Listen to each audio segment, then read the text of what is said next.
बिस्मिल्लाहिर्रहमानिर्रहीम। अस्सलाम वालेकुम। मैं हूं राखील हसन गुमन। नाजरीन, आज एक रिपोर्ट पब्लिश की गई है और इस रिपोर्ट के मुताबिक 7 अक्टूबर के बाद से अब तक मुजाहिदीन की जानिब से 20,000 से ज्यादा मिसाइल्स और रॉकेट्स सुन्नी रियासत के ऊपर दागे गए हैं। और वो डिफेंस सिस्टम जिसके बारे में यह कहा जाता था कि ये 3 लेयर है, अगर आयरन डोम किसी जगह पर नाकाम होगा तो उसका जो अल्टरनेट है, जो उससे भी ज्यादा खतरनाक है, वो जो मिसाइल्स हैं उनको स्ट्राइक डाउन कर देगा और जो सुन्नी रियासत है वो बड़ी तबाही से बच जाएगी। लेकिन राइट नाउ जो लेटेस्ट इंफॉर्मेशन शेयर की गई है उसके मुताबिक 1 करोड़ सुन्नी रियासत के जो बशिंदे हैं उनकी जान इस वक्त खतरे के अंदर आ चुकी है, क्योंकि जो मुजाहिदीन की जानिब से स्ट्राइक्स किए गए हैं, जो मुजाहिदीन की जानिब से नए अज़्म का इजहार करते हुए जो तबाही मचाई गई है उसको देखते हुए और जो डिफेंस सिस्टम के अंदर से मिसाइल्स खत्म हो चुके हैं सुन्नी रियासत के, उनको देखते हुए जो सूरत हाल है वो सुन्नी रियासत के लिए दिन ब दिन और हर गुजरते वक्त के साथ खराब होती जा रही है। ये रिपोर्ट जो है, इसकी डिटेल्स आज की वीडियो में मैंने आपके साथ शेयर करनी है। इसके अलावा ईरान से फुल स्केल वार की जो बातें हैं वो इस वक्त मीडिया के अंदर चल रही हैं। सुन्नी रियासत के जो अपने बड़े हैं वो भी अपनी आवाम को ये चूरन बेचते हुए नजर आ रहे हैं कि हम ईरान को जनाब वो नुकसान पहुंचाएंगे जो आज तक ईरान को नहीं पहुंचा था। लेकिन अगर हकीकत देखी जाए तो 15 मुल्कों के जो प्लेन्स हैं उन्होंने सुन्नी रियासत के अंदर आने से इनकार कर दिया है। और ये तारीख का सबसे बड़ा जो डेंट है वो सुन्नी रियासत को जनाब इस वक्त पड़ा है। इसकी भी जो डिटेल्स है वो आज की वीडियो में मैंने आपके साथ शेयर करनी है। और फिर जनाब जो लेटेस्ट इंफॉर्मेशन है, जो मुजाहिदीन की जानिब से लेटेस्ट इसराइल को जनाब निशाना बनाया गया है, इसकी भी जो डिटेल्स हैं वो आज की वीडियो में मैंने आपके साथ शेयर करनी है। देन फ्रांस जो है वहां पर एक गैर मामूली जनाब इंसिडेंट देखने को मिला है और एग्जीबिशन जो डिफेंस के हवाले से थी, जहां पर आर्म्स की नुमाइश होनी थी, वहां पर सुन्नी रियासत को पार्टिसिपेट करने से जनाब जो फ्रांस है उन्होंने रोक दिया है। और इसके अलावा जो फ्रेंच प्रेसिडेंट है उन्होंने भी जो सुन्नी रियासत है उसको जो पीछे से पुश कर रहे हैं, जो उनको चीजें प्रोवाइड कर रहे हैं मुजाहिदीन के ऊपर हमलावर होने के लिए, उन चीजों के हवाले से कहा कि इनको फिल फॉर ये जो आर्म्स की सप्लाई है ये बंद कर देनी चाहिए। सो ये अचानक जो फ्रेंच प्रेसिडेंट है उन्होंने टर्न क्यों लिया है, इसकी जो डिटेल्स है वो भी आज की वीडियो में मैंने आपके साथ शेयर करनी है। लेकिन सबसे पहले एक जो खबर सुन्नी रियासत के अंदर से आई है जिसको खुद सुन्नी मीडिया ने जनाब पोर्ट्रे किया है, वो ये है कि पिछले दिनों 130 के करीब जो फौजी हैं उन्होंने एक खत लिखा था और इस खत के ऊपर सुन्नी रियासत के अंदर बहुत ज्यादा जो शोर है वो मचा था। ट्रांसपोर्ट मिनिस्टर जो हैं उन्होंने नेतन्याहू और उसके जो साथी हैं उनके मुंह पर जनाब जो चीजें हैं वो मारते हुए कहा था कि आप कह रहे हैं कि हमने जो जनाब मुजाहिदीन हैं उनको जनाब नाकाबिले बर्दाश्त नुकसान जो है वो पहुंचा दिया है, लेकिन हकीकतन हमारे अपने जो फौजी हैं वो जनाब लड़ने से इनकार कर रहे हैं। तो अब उन फौजियों के खिलाफ जो सुन्नी रियासत के बड़े हैं उन्होंने एक्शन लिया है और उनको जो सर्विस है, हालांकि वो थे रिजर्व के अंदर और रिजर्व के अंदर होते हुए उनको ड्यूटी सर अंजाम देनी पड़ रही थी, तो उन्होंने इसी चीज से इनकार किया था कि हम रिजर्व में होने के बावजूद यहां पर अपने लोगों के लिए, अपने मुल्क के लिए जो अपनी जान है वो पेश कर रहे हैं। लेकिन हकीकतन हो क्या रहा है कि जो ब्लैक फ्लैग है वो मुसलसल लहराया जा रहा है और हमारे जो फौजी कैदी थे उनको छुड़ाने की जो कोशिश है वो नहीं की जा रही। सो इस चीज के ऊपर कि कहीं ये जो 66 फौजियों ने अपने मुकम्मल नाम के साथ, क्योंकि 130 फौजी थे उनमें से 66 फौजी जो हैं उन्होंने बिल्कुल अपना जो क्लियर जनाब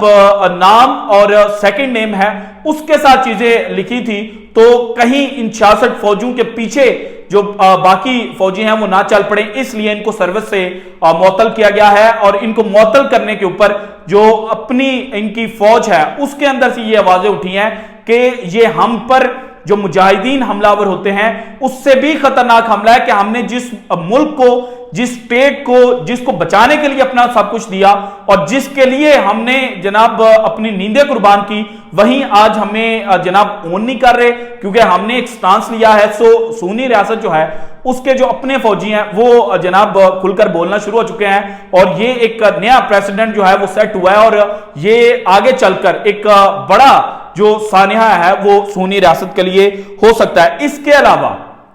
जो सुन्नी रियासत के एक एक्स चीफ है उन्होंने भी जो मुजाहिदीन हैं उनकी जो सलाहियत है इसके ऊपर डिटेल्स प्रोवाइड करते हुए कहा है कि देखें, हमें बड़ा गरूर था, हमें बड़ा मान था कि हमारे पास सब कुछ है, लेकिन हमारा मान जो है और जो गरूर, जो तकब्बुर, जो डिफेंस सिस्टम जिसके ऊपर हम कहते थे कि हमें सुपीरियरिटी जो है वो हासिल है, वो मुजाहिदीन ने बिल्कुल खत्म करके रख दी है। और अगर ये जो वार है ये आगे मजीद चलती है तो देन जो हमें सुपीरियरिटी समो अभी भी हमारी बची हुई है ये बिल्कुल खत्म हो जाएगी, क्योंकि एक जानिब हमारा जो डिफेंस सिस्टम है उसके मिसाइल्स खत्म हो चुके हैं, वो स्ट्राइक नहीं कर पा रहा, और दूसरा जो मुजाहिदीन हैं उन्होंने जो मिसाइल्स हैं और रॉकेट्स हैं उनकी बजाय जो अब ड्रोन्स का इस्तेमाल करना शुरू किया है जिसको हमारा डिफेंस सिस्टम पकड़ ही नहीं पा रहा, तो ये इंडिकेट कर रहा है कि हमसे कई गुना जो माइंड है वो मुजाहिदीन का ज्यादा चल रहा है। जनाब जो एक्स चीफ का ये इतराफ करना कि मुजाहिदीन हमसे आगे निकल चुके हैं, ये अगेन इंडिकेशन है कि जिन्होंने ये ख्वाब देखा था ना कि मुसलमान अब खत्म हो जाएंगे और हम 5 मुल्कों को अपनी लपेट में लेकर जो अपना लार्जर विजन है उसको जनाब हासिल कर लेंगे, इन सब को मुंह की खानी पड़ गई है। हालांकि अभी चंद मुट्ठी पर जो मुजाहिदीन है वो लड़ रहे हैं, अभी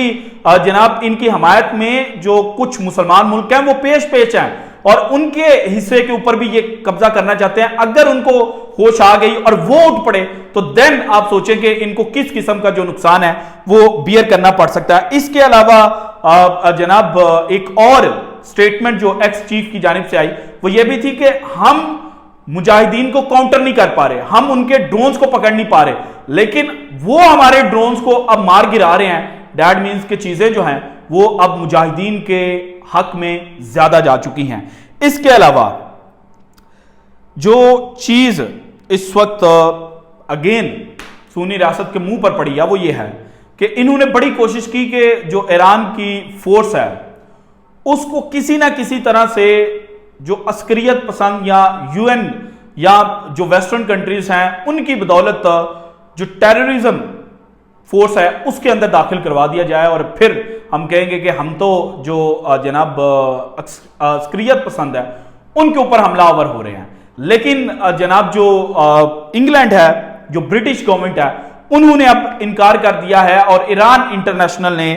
इस चीज को रिपोर्ट किया है। इसके बाद फ्रांस वाली बात सुनते जाएं कि France shuts out Israeli firms from prestigious naval show. अब यहां पर नेवल शो था, आर्म्स का डिस्प्ले होना था और यहां से जनाब जो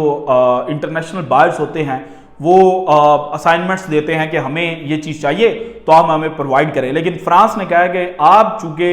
जो यूएन ट्रोप्स के ऊपर स्ट्राइक कर रहे हैं उसकी वजह से आपको हमारे मुल्क के अंदर जो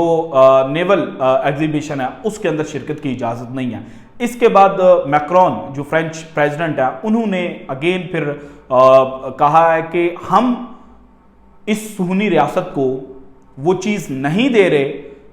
जो इंसानियत की तजलील कर रहे हैं। और इंसानियत की तजलील से डायरेक्ट जो मतलब एक्सट्रैक्ट होता है ना वो यही है कि मुजाहिदीन हमला करते हैं, मुजाहिदीन स्ट्राइक करते हैं और वो स्पेसिफाइड और डेजिग्नेटेड जो एरियाज हैं जहां पर फौजी मौजूद होते हैं वहां पर करते हैं। लेकिन इन रिप्लाई चूंकि ये मुजाहिदीन को काउंटर नहीं कर पाते तो गुस्सा जो निकालते हैं वो आम सिविलियंस के ऊपर निकालते हैं। अगर पिछले दिन की बात की जाए तो जो गजा में जनाब टेम्पररी टेंट्स के अंदर रह रहे थे और जो मेडिकल सेटअप किया हुआ था उसके ऊपर गोले बरसाने का सीधा सीधा मतलब यह है कि इनके हाथ में चूंकि कुछ नहीं आ रहा तो ये फिर आम सिविलियंस को एज अ शील्ड इस्तेमाल कर रहे हैं। और फिर यह आज खबर कोट भी हुई है कि जो सुन्नी रियासत के फौजी हैं वो जनाब जो गजा के आम सिविलियंस हैं उनको एज अ शील्ड इस्तेमाल कर रहे हैं। तो इसी वजह से उन्होंने कहा कि इंसानियत की तजलील करते हैं। और ये फिर दूसरी जानिब जो इंडिकेशन थी वो सेठ के ऊपर थी कि आप अपने आप को सुपर पावर कहते हैं लेकिन आप अपना जो तर्ज अमल है वो तो देखें कि आप जनाब जो आम इंसान है उनको मारने के लिए या उनको मरवाने के लिए जो अपनी चीजें हैं उनको प्रोवाइड कर रहे हैं। देन जनाब जो प्लेन्स पहुंचने से इनकार किया ना उसको आज रिपोर्ट किया गया है और इसके मुताबिक बड़ी बड़ी जो इंटरनेशनल एयरलाइंस हैं उन्होंने सुन्नी रियासत के अंदर काम करने से इनकार कर दिया। और इन इंटरनेशनल एयरलाइंस के अंदर जो मुल्क हैं उनके अगर मैं आपके नाम सामने रखूं तो अमेरिकन एयरलाइंस हैं, हांगकांग है, हंगरी है, नेदरलैंड्स है, उसके बाद ब्रिटिश है, देन जनाब डच है, then Canadian, Spanish, Irish, American Delta Airlines और इसके बाद जो जिन्होंने टेम्परेरी काम करने से इनकार किया है उनमें जनाब अगेन अमेरिकाज यूनाइटेड एयरलाइन है, उसके बाद आइसलैंड की एयरलाइन है, देन इंडियन एयरलाइन भी इसमें शामिल है। और इंडियंस के अंदर ये एक सुन्नी रियासत के साथ जो मोहब्बत शो की जाती है तो अब इनके अपने एयरलाइन को पता चल गया कि जनाब जो मिजल्स बरसाए जा रहे हैं ना सुन्नी रियासत के ऊपर इसी वजह से हमें भी इकोनॉमिक लॉस भी हो सकता है। और जिन लोगों को हम लेकर जाएंगे अगर किसी ना किसी तरह से हम उसके अंदर आ गए उस वेब के अंदर आ गए तो हमारे जो जनाब इकोनॉमिक लॉस के बाद जो ह्यूमैनिटेरियन लॉस होगा उसकी वजह से हमारी जो एयरलाइंस हैं उनका भट्टा बैठ जाएगा, इसलिए इन्होंने काम करने से इनकार कर दिया। इसके बाद जनाब जो यूएई की एयरलाइन है उन्होंने भी काम करने से इनकार किया। Then South Korea and Croatia जो है क्रोएशिया इन्होंने भी काम करने से इनकार किया। इसके बाद जनाब जो इंडियन एक न्यूज़पेपर है इन्होंने ये चीज़ रिपोर्ट की है कि 20,000 से ज़ायद जो मिजल्स और रॉकेट्स हैं वो लॉन्च किए गए हैं और 7 अक्टूबर के बाद। अब कुछ लोग मैं देख रहा था कि वो ये शो करने की कोशिश कर रहे हैं कि ये 7 अक्टूबर 2024 है, यानी कि एक हफ्ते के अंदर ये 20,000 गए हैं, लेकिन हकीकतन जनाब 7 अक्टूबर 2023 से इन्होंने इस डाटा को असेंबल किया है और इनके मुताबिक चूंकि जो सूरत हाल डेवलप हुई है और डिफेंस सिस्टम के मिजल्स खत्म हो गया और डिफेंस सिस्टम नकारा हो गया, इसीलिए तो यूएस जो है वो आ रहा है कि हम आपको जो अपना एयर डिफेंस सिस्टम है वो देते हैं ताकि आप जो फुल स्केल वार है वो कर सकें। तो अगर जो यूएस का डिफेंस सिस्टम है वो भी पकड़ने में नाकाम होता है क्योंकि ईरान ये क्लेम कर रहा है कि हमारे पास कुछ ऐसे हिडन मिजल्स हैं जो तबाही मचाएंगे और किसी को पता भी नहीं चलेगा, कोई डिफेंस सिस्टम इनको इंटरसेप्ट नहीं कर सकता। तो अगर वो आ गए तो देन 1 करोड़ 10 मिलियन, यहां पर उन्होंने लिखा है कि 10 मिलियन जो सुन्नी रियासत के बशिंदे हैं वो जान से बाजी जो है वो हार जाएंगे और जहन्नम वासी जो है वो हो जाएंगे। इसके बाद जो लेटेस्ट डेवलपमेंट है इसमें मुजाहिदीन ने जनाब 50 जो मिजल्स हैं वो सुन्नी रियासत के ऊपर बरसाए हैं और 3 शहरों के ऊपर बताया जा रहा है कि डिफरेंट वक्त के ऊपर जो मुजाहिदीन हैं उन्होंने अपना जो असर है ना वो छोड़ा है। अब कुछ लफ्ज़ ऐसे होते हैं कि वो कम्युनिटी गाइडलाइंस की खिलाफवर्जी की बिना पर जो चैनल है उसको बंद कर दें, तो इसलिए मैं जो वर्ड बड़ा जनाब आम सा है ना वो इस्तेमाल कर रहा हूँ और इससे मतलब आप समझ सकते हैं कि इन्होंने अंदर घुसकर मारा है और जो मिजल्स हैं उनको अगेन इंटरसेप्ट नहीं ये कर पाए और तबाही इस वक्त मच रही है सुन्नी रियासत के अंदर। फिर सुन्नी रियासत के जो अपने एक्स सर्विसमैन हैं उनका ये कहना कि हमें हमारी सिक्योरिटी इस वक्त आलमोस्ट ख़त्म हो चुकी है और अगर ये मज़ीद चला काम तो मज़ीद जनाब जो सिक्योरिटी है वो ख़त्म हो जाएगी। ये इंडिकेट कर रही है कि सुन्नी रियासत जो है वो जो समझती थी ना कि हम हैं, वो असल में ये निकले नहीं हैं, ये डरपोक हैं, डर गए हैं और इनके खिलाफ कामयाबी मुजाहिदीन को मिलनी ही मिलनी है। So this is it from today's episode. अगर आपको वीडियो पसंद है तो लाइक कीजिएगा, ज़्यादा से ज़्यादा शेयर कीजिएगा, अपनी कीमती राय का इज़हार लाजमी कीजिएगा और अगर आपने अब तक चैनल को सब्सक्राइब